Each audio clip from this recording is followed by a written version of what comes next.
Cohen. Owner tried to clean the refrigerator and accidentally got water down the hole there. And what happened?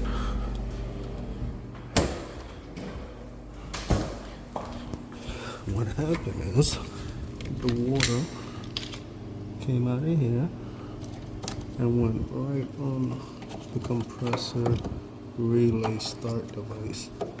And when that happened, what actually happened is it burned off one of the pins off the compressor. You could see it's only 2 pin on there now. So the third pin is in the relay start device. So this whole compressor needs to be replaced in order for this refrigerator to work.